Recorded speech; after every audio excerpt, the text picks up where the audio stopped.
अशी नवनवीन कीर्तने व प्रवचने ऐकण्यासाठी आमच्या चॅनलला लाईक, शेअर व सबस्क्राईब करा. ज्या महात्म्यांनी भगवंताची नामसाधना केली, त्या नामसाधनेतून काय अवस्था निर्माण झाली त्याचं वर्णन करतात. प्रतिवर्षाप्रमाणे संपन्न होणारा हा नामोत्सव ग्रामस्थ, भाविक, भक्त, रणदेवीवाडी त्या सर्वांच्या सहकार्याने आणि त्या नामोत्सवातील आजचा हा उत्सवाचा दुसरा दिवस, दुसऱ्या दिवसाची सेवा आपल्या वाट्याला आलेली आहे. यथामती काही चिंतन करण्याचा प्रयत्न करू. स्वतः भगवंतांनी नामाचं महात्म्य सांगत असताना ती नाम साधना करणारी मंडळी या भूतलावरती आहेत. ती नामसाधना कशी करतात त्याचं भगवंतांनी वर्णन केलेलं आहे. सततं कीर्तयन्तो माम यतन्तश्च दृढव्रताः नमस्यन्तश्च मां भक्त्या नित्ययुक्ता उपासते. ती साधना कशी करतात त्या साधनेचं त्यांनी वर्णन केलेलं आहे.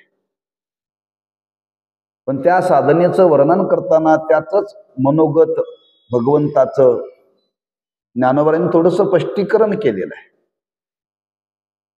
आणि ते स्पष्टीकरण करत असताना ज्ञानोबा म्हणतात, तरी कीर्तनाचे नि नटनाचे नाशिले व्यवसाय प्राय चित्ताचे, जे नामची नाही पापाचे ऐशे केले. प्रश्न पहिल्यांदा असा आहे की भगवंताचं नाम त्या महात्म्यांनी जीवनामध्ये घेतलं, ती नामसाधना केली, त्याचा फायदा काय जीवनामध्ये आहे का? वास्तविक महात्म्यांच्या जीवनाचा विचार केला तर त्यांच्या जीवनामध्ये त्यांचं जीवन तृप्त आहे. त्यांना कशाची आवश्यकता नाही आहे. असो ऐसा कोठे आठवची नाही, देहीच विदेही भोगोदशा. त्यांच्या दृष्टीने त्यांच्या जीवनामध्ये दुःख नाहीच आहे, केवळ सुख आहे. पण आज आमच्या जीवनामध्ये त्या नाम साधनेचा काय संबंध आहे का? त्या महात्म्यांनी ती साधना केली, पण आज आमच्या जीवनामध्ये त्या नाम साधनेच्या संबंधाने काय फलश्रुती प्राप्त होणार आहे? खरं त्याची आम्हाला गरज आहे का? आज सामाजिक दृष्टीने विचार केला तर नामसाधनेचा फार मोठा प्रभाव आहे बरं. प्रत्येकाच्या जीवनामध्ये नामसाधना घडली पाहिजे असा एक विचार शास्त्राने समाजाकरता प्रगट केलेला आहे, नामाचा उपदेश केलेला आहे. पण त्या महात्म्यांनी आपल्या जीवनामध्ये नामसाधना करून जगामध्ये काय साध्य केलं?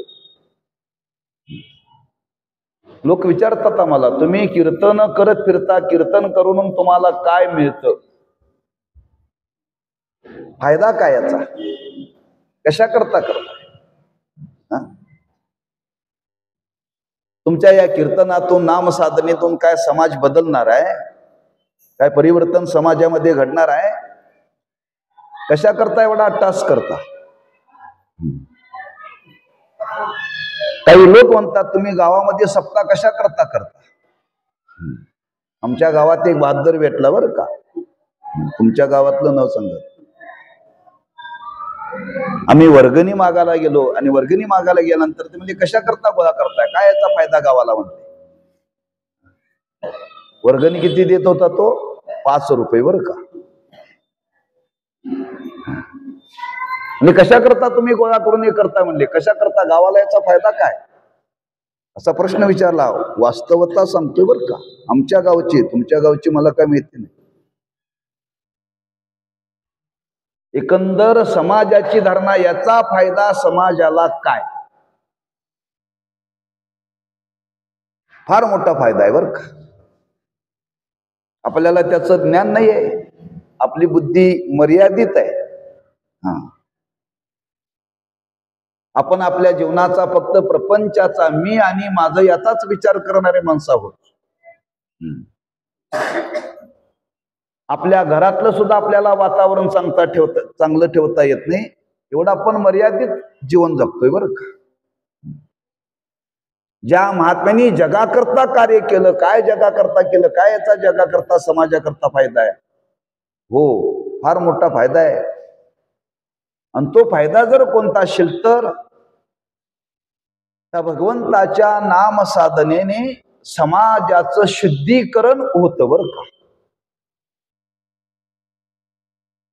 समाज शुद्ध होतो. समाज शुद्ध होतो म्हणजे माणसाची मन शुद्ध करण्याचं सामर्थ्य भगवंताच्या नामामध्ये. तुकोबरांनी वर्णन केले, हरिभजनी हे धवळिले जग, चुकविला लाग कळी काळात. हे संपूर्ण जग आम्ही भगवंताच्या हरिनामाने ढवळून काढलं म्हणतात तुकोबर आहे. आणि त्याचा परिणाम सांगितला. म्हणजे आज समाजामध्ये माणसांची मन चांगली नाहीत, लक्षात ठेवा. मनाला शुद्ध करण्याचं सामर्थ्य भगवंताच्या नामामध्ये. मन चांगली नाहीत म्हणजे काय? आज माणसाच्या प्रत्येकाच्या अंतःकरणामध्ये, मनामध्ये पाप वासना आहे बर का. पाप वासना आहे. दुसऱ्याचं वाईट चिंतन करणं हा मनाचा स्वभाव आहे.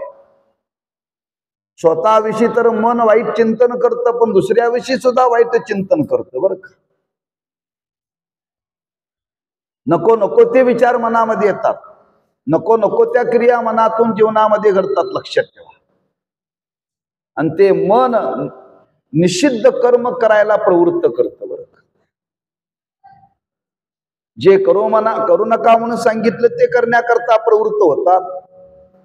जे केलं पाहिजे ते करण्याकरता कुणी प्रवृत्त नाही. समजावं मनामध्ये काहीतरी दोष आहे, आणि तो दोष जर कोणता असेल तर त्याला शास्त्रामध्ये म्हणतात पाप वासना. पाप वासनेचं एवढं वर्णन केलेलं आहे की मनाची जर शुद्धता नसेल तर माणसाला चांगलं सांगितलेलं पटत नाही. अगदी त्याच्या पुढे जाऊन सांगतो, ज्याला खोटं लवकर पटतंय समजावं ती माणसं पापी. सरळ सरळ उत्तर बरं. पापाचं काय लक्षण आहे? ज्याला देव आवडत नाही, ज्याला धर्म आवडत नाही,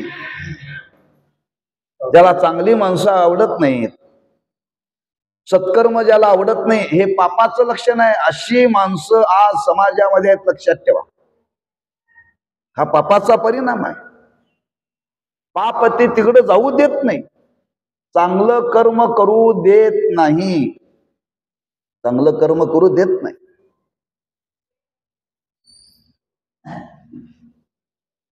नामदेव रायांनी देवाला प्रश्न केलाय, देवा तुला एक मला प्रश्न विचारायचा, अमृतावनी गोड नाम तुझे देवा. तेव्हा अमृतापेक्षा तुझं नाम गोड आहे, पण ते घेण्याकरता का प्रवृत्ती होत नाही? का बा नेगे? का घेण्याची इच्छा का होत नाही? देवाला प्रश्न केला नामदेव महाराजांनी. नवे नवे देवा कीर्तनी वैसता निद्रे नागविले, मन माझे गुंतले विषय सुखा. देवा असं का? देवाला जाब विचारलाय बघा नामदेव महाराजांनी. म्हणजे आम्ही करायला प्रवृत्त झाल्यानंतर आमच्या मनामध्ये असे विचार का येतात देवा? हे अशुद्ध मनाचं लक्षण आहे बरं का. अशुद्ध मनाचं लक्षण आहे. शब्द वापरलाय तिथं, कीर्तनी बैसता निद्रे नागविले. निद्रा म्हणजे झोप. हा, झोप कुठे येते? काय देवाचं ऐकायला लागलं की झोप येते बरं का. तुम्ही टीव्हीच्या समोर बसला की झोप येत नाही. एखादा माणूस जर गावाचं उकरून सांगायला लागला तर माणसाला झोप येत नाही, कंटाळा येत नाही. पण एखादा माणूस जर काय संतांची कथा सांगायला लागला, देवाची कथा सांगला की माणसाला कंटाळा येतो बर, मन शिंत, झोपी जात. असं का? हे पापाचं लक्षण आहे, लक्षात ठेवा. चांगलं ऐकण्याची इच्छा निर्माण न होणं हाच फार मोठा दोष आहे, फार मोठा दोष आहे. पण ऐकायला बसलं तर पुढे वर्णन केले, मन माझे गुंतले विषय सुख. पण ऐकायला बसलं तर मन जागेवर नसतं, ते विषयामध्ये गुंतलेलं असतं. कुठं कुठं तरी नको नको तिथं गुंतलेलं असतं बरं का.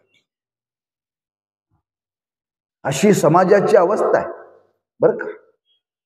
आणि अशी समाजाची जी अवस्था आहे, ते पाप आज समाजामध्ये भरलेलं, प्रत्येकाच्या मनामध्ये भरलेलं पाप आहे. संतांनी विचार केला, आपण हे घालवलं पाहिजे बरं का.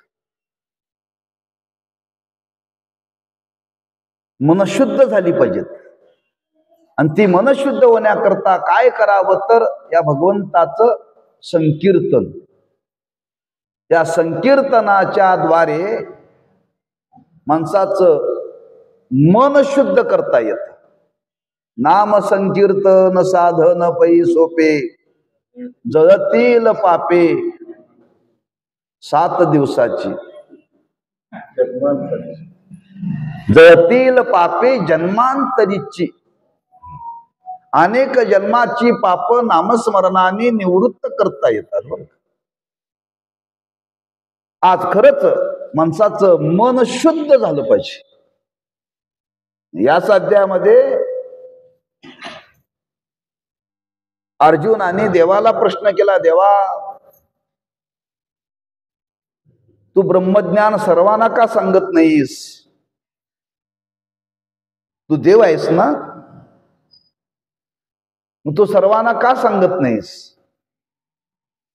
देवाने सांगितलं, अर्जुना हे ब्रह्मज्ञान कळण्याकरता माणसाचं मन शुद्ध लागतं. सुमनवानी शुद्ध मती, अनिंदको अनन्य गती, गोपई तया प्रती चावळी जे सुखे. मन शुद्ध नाही त्याला हे सांगता येत नाही. सुमनु शब्द वापरलाय. शुद्ध पाहिजे मन, आणि ते शुद्ध मन पाहिजे, त्याशिवाय सांगता येत नाही. तो अधिकार नाही त्याचा, लक्षात ठेवा. आणि ते त्याच्या बुद्धीमध्ये ग्रहण होत नाही, ते मन स्वीकारत नाही बरं का. मन स्वीकारत नाही. आज कितीतरी चांगल्या गोष्टी आपल्याला कानावरती पडतात, पण आपल्या मनात राहतात का? कितीतरी वाईट गोष्टी कानावरती पडतात, पण मनातून जातात का? कितीतरी चांगल्या गोष्टी कानावरती पडतात पण मनात राहत नाहीत, आणि कितीतरी वाईट गोष्टी कानावरती पडतात, मनातून जात नाहीत बरं. अशुद्ध मन आहे, लक्षात ठेवा. आणि ते मन शुद्ध केलं पाहिजे.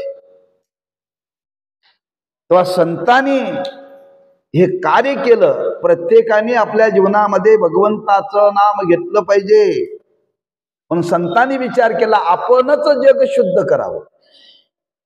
आपणच प्रत्येकाच्या मनावरती काहीतरी प्रभाव पडेल असं काहीतरी समाजामध्ये कार्य करावं, असं संतांना वाटलं बरं का. आणि त्यांनी ते कार्य करण्याकरता प्रवृत्त झाले. आणि ते कार्य करत असतात त्या संतांनी काय केलं तर ज्ञानोबा म्हणतात, कीर्तनाचे नि नटनाचे नाशिले व्यवसाय प्राय चित्ताचे, जे नावची नाही पापाचे ऐशे केले. नावची नाही पापाचे ऐशे केले. कशाने केले? कीर्तनाचे नि नटनाचे. कीर्तन म्हणजे नामसंकीर्तन, आणि त्या नामसंकीर्तनाला संतांनी फार प्राधान्य दिलं, फार प्राधान्य दिलं बरं का. इतकं प्राधान्य दिलं. का प्राधान्य दिलं? त्याचं कारण आहे, आपण ज्या युगामध्ये जन्माला आलो ते युग आहे कलियुग.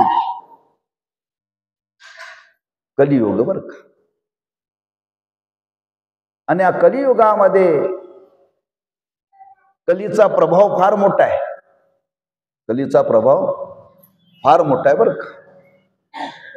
ज्यावेळी कलियुगाला सुरुवात झाली तर त्या कलियुगाने विचारलं, मी वास्तव्य कुठं करू?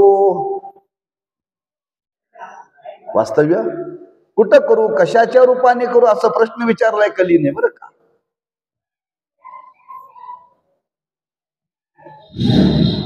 त्याला देवानी प्रश्न दिलेला, अमुक ठिकाणी तू राहा बर का, पण तू राहा, पण तुला मात्र एक ठिकाणी जागा नाही, जिथं नामस्मरण चालले ना तिथं तुझं काय चालणार नाही बरं. जिथं नामस्मरण चालेल ना तिथं तुझं काहीही चालणार नाही, असं त्या कलीला देवानी सांगितलं. म्हणून संतांना सांगावं लागलं, कलियुगा माझी करावे कीर्तन, तेने नारायण देईल भीती. या कलियुगामध्ये कीर्तन करा म्हणजे नामसंकीर्तन करा, दुसरं काहीही करू नका. का करू नका? सिद्धीला जाणार नाही बाकीचं काय केलं तर. अवघ्या वाटा झाल्या क्षीण, कली न घडे साधन, उचित विधी विधान न कळे न घडे सर्वता. भक्ती पंत बहु सोप. या कलियुगामध्ये दुसरं काय घडणार नाही. या कलियुगामध्ये भगवंताचं नामच, आणि ते नाम इतकं प्रभावी आहे की आज आमच्या तुमच्या जीवनामध्ये सर्वात मोठा असलेला मनाच्या ठिकाणी दोष म्हणजे पाप. त्या पापाला निवृत्त करण्याचं सामर्थ्य भगवंताच्या नामामध्ये आहे. मग त्या नामस्मरणाने ते पाप निवृत्त करता येतं, पण ते नामस्मरण सतत केलं पाहिजे बरं का, सातत्याने केलं पाहिजे. ते करत असताना देह भाव विवर्जित होऊन केलं पाहिजे. इथं शब्द नट नाचे, नट नाचे. त्या भगवंताचं नाम घेण्याकरता नटलं पाहिजे आणि नाचलं पाहिजे. नटणं म्हणजे काय तुम्हाला माहिती आहे समाजामध्ये. व्यवहारातलं नटणं वेगळं आणि भगवंताचं नाम घेण्याकरता नटणं वेगळं बरं का. भगवंताचं नाम घेण्याकरता नटून यावं म्हणजे काही त्याला मर्यादा सांगितली, काही वस्तूचा प्रभाव आहे बरं का. आपण जी वस्त्र घालतो अंगावरती, त्या वस्त्राचा काय परिणाम आहे. काही सात्विक आहेत वस्त्र, काही राजस आहेत आणि काही तामस आहेत. ती वस्त्र धारण केली की माणसाच्या मनामध्ये तशी अवस्था निर्माण होते, तसं मन जाग्यावरती येतं बरं का. वस्त्रावरती काही विचार मांडलेला आहे. म्हणून बघा, आज व्यावहारिक दृष्टीमध्ये त्याचा विचार केला जातो. शाळेला जाताना गणवेश पाहिजे. गणवेश न घालता जर शाळेत गेला तर काय विद्या घेता येणार नाही का? येते ना. पण त्या गणवेशाचा त्या विद्यार्थ्याच्या मनावरती काहीतरी परिणाम होतो बरं का. मी गणवेश घालून आलोय म्हणजे मी विद्यार्थी आहे, विद्यार्थी आहे म्हणजे त्या पोशाखाचा परिणाम मनावरती होतो बरं का. म्हणून प्रत्येक क्षेत्रामध्ये त्या संबंधाने पोशाखाचा विचार मांडलेला आहे. तसं ही साधना करत असताना त्या साधनेकरता काही वस्त्राचा, पोशाखाचा विचार मांडलेला आहे. बघा, देवाची पूजा करायची आहे. देवाची पूजा करण्याकरता धूत वस्त्र असावं. धूत म्हणजे धुतलेलं, वापरलेलं वस्त्र घालून देवाची पूजा करू नये.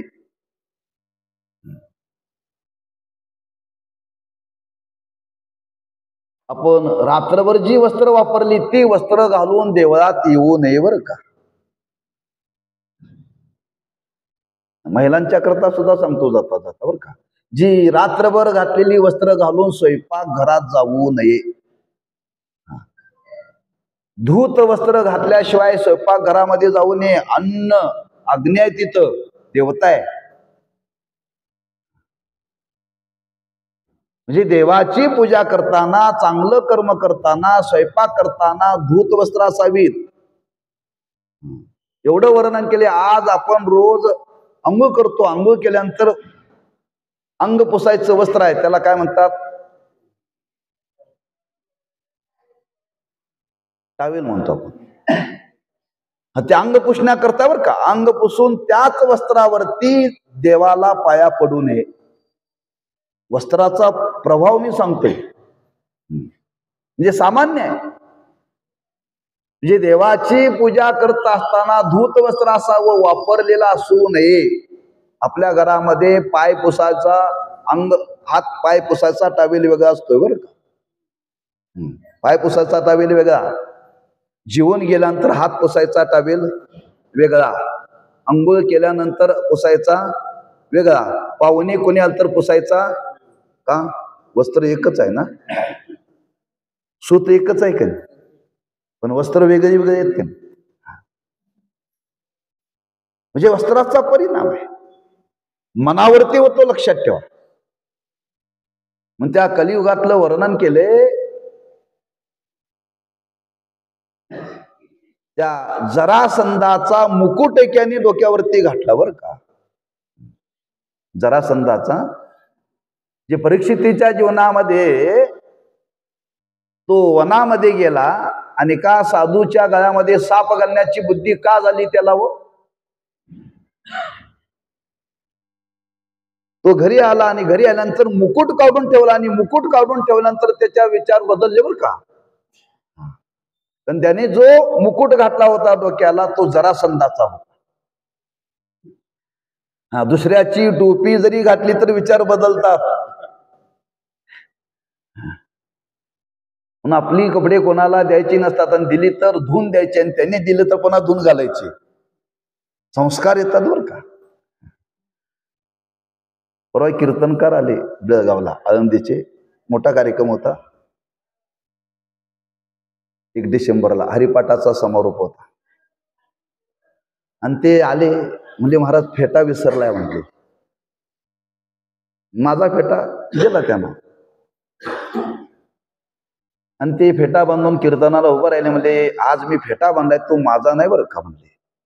ते काय बोलता बोलता काय बोलले, तर बोलता बोलता जर चुकलं तर समजावं हा फेटा माझा नाही, आणि जर बरोबर आलं तर समजायचं माझा बरं का.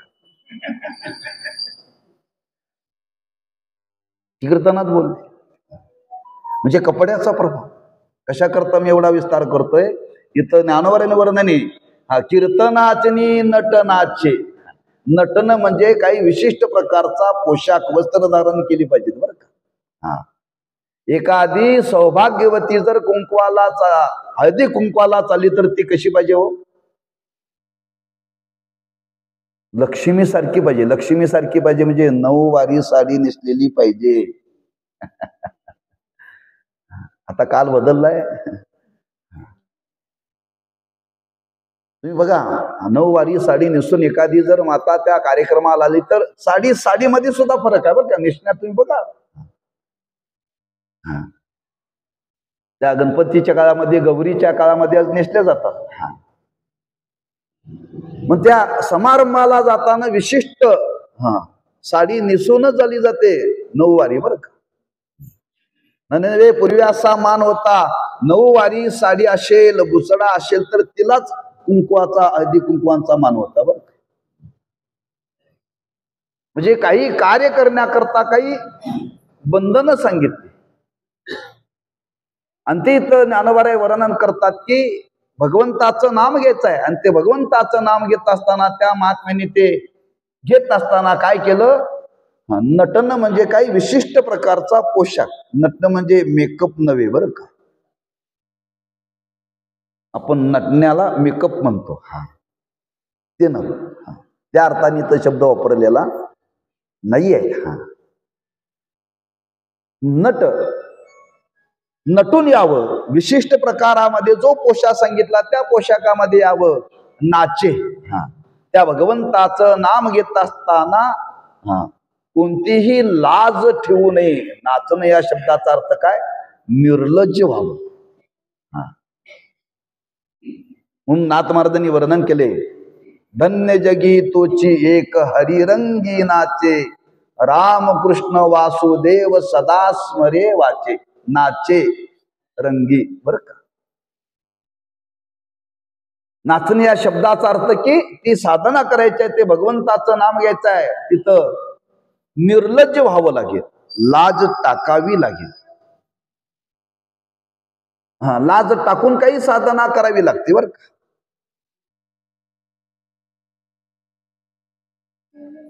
बघा, व्यवहारामध्ये आपल्याला माहिती आहे, काही माणसं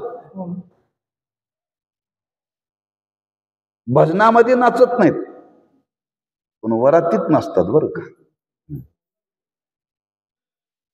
तिथं नाचताना त्यांना लाज वाटते का? नाही. मला मुद्दाम सांगायचा, लाज टाकलेली एवढं बरं का. कुठं नाचा नाही, स्वातंत्र्य दिलेलं ना आपल्याला. म्हणजे तिथं नाचत असताना निर्लज्ज होऊन नाचतात हो, ते सुद्धा नाचणच आहे, पण लाज टाकलेली असते. इकडे सुद्धा नाचणच आहे, पण इकडे सुद्धा लाज टाकावी लागते बरं का. ती लाज वेगळी आणि ही लाज वेगळी बरं का. त्या लाजेचा फायदा जीवनामध्ये काही नाही, पण इथं जर लाज टाकून जर तुम्ही देवाचं भजन केलं तर मन शुद्ध होईल, मन शुद्ध होईल बरं का. म्हणजे एवढं सामर्थ्य त्या साधनेमध्ये. म्हणून त्या महात्म्यांनी त्या भगवंताच्या नामाचं चिंतन जे केलं ते या पद्धतीनं केलं. ज्ञानोबराय म्हणतात, तरी कीर्तनाचे नटनाचे.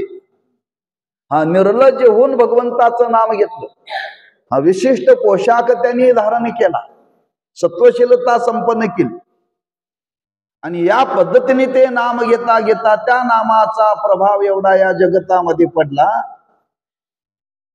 नाशिले व्यवसाय प्रायश्चित्ताचे. काही साधनं सांगितलेत. आपल्या जीवनामध्ये काही दोष घडले, त्या दोषाकरता काही प्रायश्चित्त नावाचं कर्म सांगितले बरं.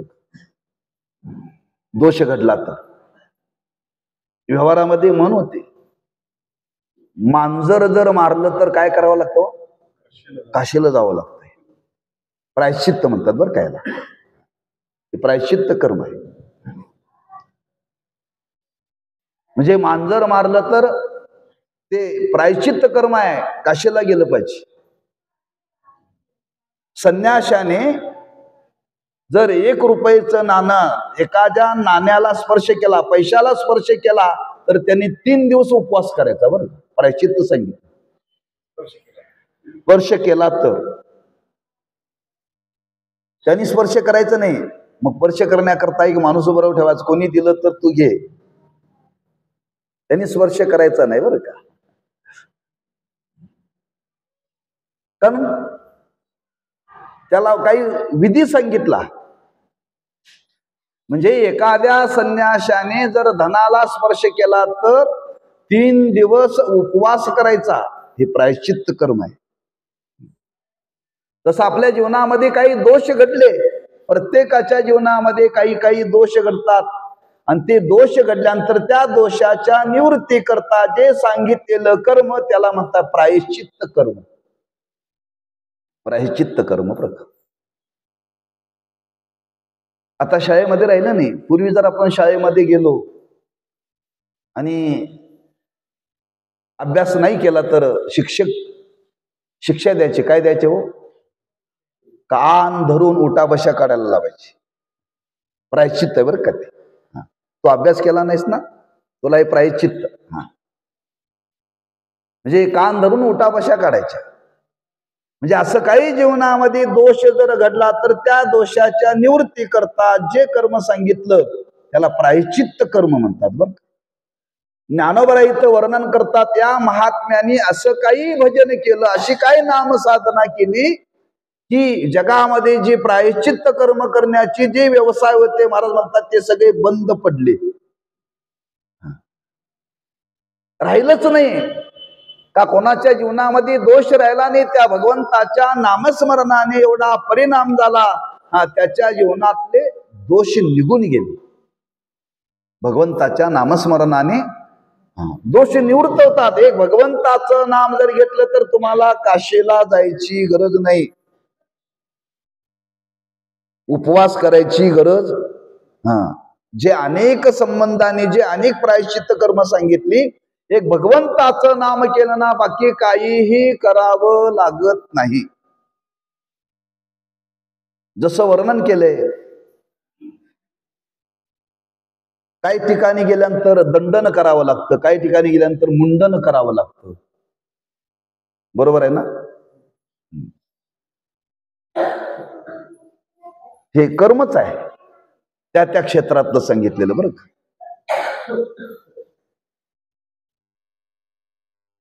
पण ज्याने नाम जीवनामध्ये घेतलेला त्याला काही करावं लागत नाही. बरं, एक प्रसंग सांगितला जातो. आपल्या वारकरी संप्रदायामध्ये अनेक थोर थोर मंडळी होऊन गेली. त्याच्यामध्ये श्री गुरु साखरे महाराजांची फार मोठी परंपरा आहे. बरं, फार मोठी परंपरा आहे. आज ही ज्ञानेश्वरी मराठीमध्ये जी आपल्या संप्रदायामध्ये, या जगामध्ये, समाजामध्ये जी प्रगट झाली, त्याला पहिलं वहिलं कारण जर कोणाशी तर साखरे महाराजांची परंपरा. बरं, की ज्ञानेश्वरीचा अर्थ कळावा म्हणून त्या महापुरुषांनी ज्ञानोबरांच्या समाधीजवळ अनुष्ठान मांडलं. 350 वर्षापूर्वीची गोष्ट आहे. अनुष्ठान मांडलं, माऊली मला आपली ज्ञानेश्वरी कळावी. ज्ञानेश्वर महाराजांनी त्यांना दृष्टांत दिला, तुम्ही जो अर्थ कराल तो मला मान्य आहे, मराठीमध्ये अर्थ करा. पहिला मराठीमध्ये अर्थ साखरे महाराजांनी केला. बरं, ती परंपरा आहे. आणि त्या परंपरेमध्ये एक सत्पुरुष होऊन गेले, दादा महाराज साखरे. विनायक नारायण जोशी त्यांचं मूळ नाव, पण त्यांना दादा महाराज म्हणतात. आणि ते काशीला गेले. बरं, काशीला गेल्यानंतर त्या गंगेच्या काठावरती विधी आहे, तिथं ते पंडे लोक बसलेले असतात. ते म्हणतात, गंगेमध्ये स्नान करण्याच्या आधी संकल्प सोडा. काशीला कशा करता जायचं आहे? पाप घालवण्याकरता, पाप घालवण्याकरता. बरं, तेव्हा ते गंगेमध्ये स्नान करण्याच्या आधी संकल्प सोडायला होतात. आणि तो संकल्प सोडण्याकरता त्यांना दक्षिणा द्यावी लागते. बरं का, फुकट नाही. आणि तो संकल्प सोडायचा आणि गंगेमध्ये स्नान करायची अशी पद्धत आहे. कोणी गेलं की ते म्हणतात, पहिला आता संकल्प सोडा आणि मग गंगेमध्ये स्नान करा. या विधीप्रमाणे ते दादा महाराजांना, हो कुठून आला? म्हणले महाराष्ट्रातून आलोय. काय हो? गंगेला स्नान करताना संकल्प सोडावा लागतो म्हटले. म्हणजे कशा करता? पाप सोडण्याकरता. ते म्हणजे आमचं पाप कधीच गेले म्हणले. का? आमच्या जीवनामध्ये आम्ही एवढी नामसाधना केलेली आहे, एवढी नामसाधना केलेली आहे, आमच्या जीवनामध्ये पाप राहिलंच नाही. पाप राहिलंच नाही तर सोडण्याचा संकल्प येतो कुठं? म्हणले नावाचे नाही पापाचे आयशे केले. कशाने? कीर्तनाचे नि नटनाचे. म्हणजे आज ही साधना करत असताना आता त्या लोकांची धंदे थांबले का नाही? अहो, आमचं पोट याच्यावरती आहे. तुम्ही संकल्प नाही सोडला तर आमची पोट चालणार कशी? कुणी तर ज्ञानोबा नाशिले व्यवसाय, हे धंदे बंद पडले व्यवसाय. म्हणजे असं व्यवसाय प्रायश्चित्त करण्याकरता जे अनेक प्रकारची कर्म सांगितली, ज्ञानोबा म्हणतात, एका नामस्मरणाचा परिणाम तुम्हाला दुसरं कोणतंही प्रायश्चित्त घालवण्याकरता कर्म करायची गरजच नाही. गरजच नाही. बरं का, नामस्मरणाने सगळे दोषी निवृत्त होतात. बरं, सगळे दोषी निवृत्त होतात. म्हणून नाशिले व्यवसाय प्रायश्चित्ताच्या शब्दाचा अर्थ की इतर तुम्हाला कोणती साधना करण्याची गरज नाही. एक नामस्मरण तुम्ही जीवनामध्ये स्वीकारलं ना, एका नामस्मरणाने सगळे दोष आपल्या जीवनातले जातील. बरं, सगळे दोष जीवनातले जातील. म्हणजे त्या नामामध्ये एवढं सामर्थ्य आहे, दोष घालवण्याचं सामर्थ्य आहे. बरं, आणि त्या सर्व दोषामध्ये इथं दोषाचा उल्लेख केला ज्ञानोबरायांनी, पापाचा उल्लेख केला. बरं का, कारण आज आमच्या तुमच्या जीवनामध्ये प्रतिबंध पापाचा फार आहे. प्रतिबंध पापाचा फार आहे प्रत्येकाच्या जीवनामध्ये. बरं का, हा पापच हे परमार्थाला प्रतिबंध करतं, प्रतिबंध करतं. बाकी कोणी प्रतिबंध करत नाही. एखाद्याला विचारला, व सप्ताह चालाय, या देवाकडे आला असतो, पण वेळ नाही म्हणतो. वेळ नाही म्हणतो का, इकडे यायला वेळ नाही म्हणतो. आता बरीच माणसं कितीतरी गावामध्ये घरात बसलेली आहेत की नाही, त्यांना काही काम नाही. इकडं काय येत नाहीत, सांगून सुद्धा येत नाहीत, पुकारून सुद्धा येत नाहीत, हाका मारून येत नाहीत. काय येत नाही तो? शास्त्र सांगतं पाप येऊ देत नाही. पाप येऊ देत नाही. बरं का, पापाचा प्रतिबंध आहे. ते प्रतिबंध करतं, लक्षात ठेवा. बघा तुम्ही, एखादा विचार मनामध्ये आला की तो माणसाचा विचार जात नाही, निघून जातो. तुम्ही रस्त्याने जाता जाता एखादा तुम्हाला रस्त्यामध्ये आंधळा पांगळा भेटला आणि त्याने हात केला, हो काहीतरी दान द्या. आपल्या अंतःकरणामध्ये दया निर्माण झाली, खरंच हा आंधळा आहे, पांगळा आहे, त्याला आपण काहीतरी दान दिलं पाहिजे, म्हणून खिशामध्ये हात घातला. पण पाय चालू होते. बरं का, पाय चालू होते.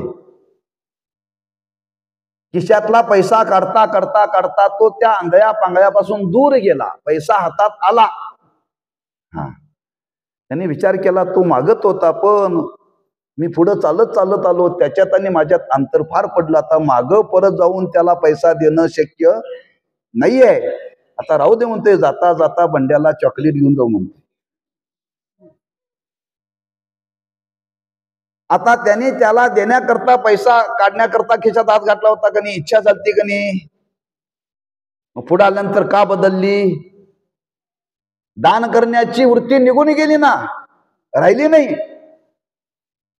समजावं हा दोष आहे जीवनातला, मनाच्या ठिकाणी.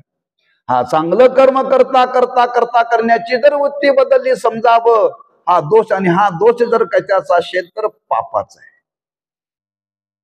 कोणत्या रूपाने तो प्रतिबंध निर्माण होईल सांगता येत. म्हणून सर्वात मोठा प्रतिबंध आज आमच्या तुमच्या जीवनामध्ये पापाचा आहे. आज पापामुळं आज सत्कर्मामध्ये लोकांची प्रवृत्ती नाहीये, प्रवृत्ती नाहीये. पण या समाजामध्ये जर राहून जर आपला जीवनाचा जर उद्धार करून घ्यायचा असेल, जीवन जर शुद्ध करायचे असेल, तर संतांचं म्हणणं आहे आपल्याला नामच घ्यावं लागेल. दुसरं काहीही आपल्या जीवनामध्ये चालणार नाही. म्हणून संत महात्मे म्हणतात, नावची नाही पापाचे ऐशे केले. जिथं पाप राहणार नाही असं आम्ही जीवनामध्ये केलं. बरं का, पाप शिल्लक राहणार नाही असं जीवनामध्ये केलं. काल आहे संतांनी आपल्या जीवनामध्ये हे केलेलं कार्य लक्षात ठेवा. आज तेच कार्य या संप्रदायाच्या माध्यमातून आज समाजामध्ये चाललेलं आहे. नाम सप्ताह कशा करताय हो? गावातलं गोळा करण्याकरता नाही, गावातलं पाप घालवण्याकरता. लक्षात ठेवा. कोणी विचारलं नाम सप्ताह कशा करता? गावातलं पाप घालवण्याकरता. का? सार्वजनिक आहे, सर्वांनी मिळून हे घालवायचं आहे. सार्वजनिक साधन आहे. एकट्याने नामस्मरण केलं तर एकट्याच्या जीवनातलं जातं, आणि सर्वांनी मिळून जर साधना केली तर सर्वांचं जातं, समाजाचं जातं. एकट्याने अंगण झाडलं तर एकट्याच झाडलं जातं, पण सर्वांनी खराटा घेऊन जर झाडाय सडलं तर गाव झाडलं जातं. बरं, गाव झाडलं जातं.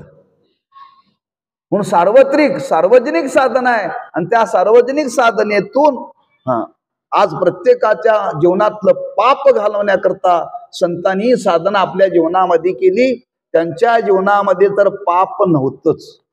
तुकोबरांनी वर्णन केले. तुका म्हणे आम्ही झालो अग्निरूप लागो नेदी पाप पुण्य अंगा. त्यांच्या जीवनामध्ये पाप पुण्याचा संबंध नव्हता. अशा महात्म्यांनी जगातलं पाप घालवण्याकरता अशी साधना समाजामध्ये केली. बर केली.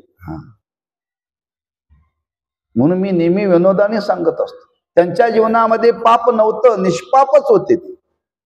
आम्हा तुम्हाला पाप घालवण्याकरता त्यांनी प्रवृत्त केलं. आपण आपल्या जीवनातले दोष घालवावेत याच्याकरता काय करावं मी नेहमी सांगत असतो. प्रत्येकाने आपलं अंगण झाडावं. आपलं अंगण झाडावं. मग कचरा कुठं टाकावा? दुसऱ्याच्या दारात. नाही का? नाही. म्हणजे आम्ही अंगण झाडतो. अंगण झाडून आपल्या दारातला कचरा दुसऱ्याच्या दारात टाकतो. दुसरा झाडत असताना तो पुन्हा आपल्या दारात टाकतो. बरं का? दोघांनी काय केलं पाहिजे? एकमेकाने एकमेकाच्या दारात न टाकता कुठंतरी कोपऱ्यात ठेवून तो जाळला पाहिजे. म्हणजे पुन्हा दोघांच्या दारात येणार नाही. असं कधी विचार येतो का हो? येत नाही. बरं का? तो जाळला पाहिजे. जाळला की आमच्याही दारात येणार आणि तुमच्याही दारात येणार नाही. बरं का? म्हणजे निघून जाईल. तसं नामस्मरणाने ही नामस्मरणाची जागृती संतांनी समाजाच्या अंतःकरणामध्ये निर्माण करण्याची फार मोठी साधना केली. आणि त्या साधनेतून प्रत्येकाला नाम घेण्याकरता प्रवृत्त केलं. हरिमुखे म्हणा, हरिमुखे म्हणा, हरिमुखे म्हणा. असं सर्वांना सांगितलं का एकट्याला सांगितलं? सर्वांना सांगितलं.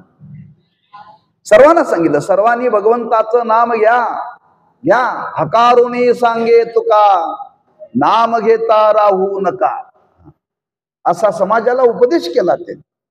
आणि समाजाला उपदेश करून समाजाला त्याच्यामध्ये प्रवृत्त केलं. आणि समाजाला प्रवृत्त करून समाजातले दोष घालवले. समाज निष्पाप केला. आणि निष्पाप केला म्हणजे महाराज म्हणतात ते राहिलंच नाही. नावची नाही पापाचे ऐशे केले. म्हणून या नामस्मरणाने पाप घालवणं म्हणजे माणसाचं मन शुद्ध करणं. आणि मनाची शुद्धी करण्याकरता ही साधना आपल्या जीवनामध्ये त्या संत महात्म्यांनी स्वतः करता केली. आणि स्वतः करता करून ती साधना समाजामध्ये घडण्याकरता त्यांनी ती किती केली व सतत केली. म्हणून कीर्तनाचे नि नटनाचे नाशिले व्यवसाय प्राय चित्ताचे जे नावची नाही पापाचे ऐशे केले. पाप घालवणं म्हणजे माणसाचं मन शुद्ध करणं. हे नामस्मरणाने जीवनामध्ये करता येतं.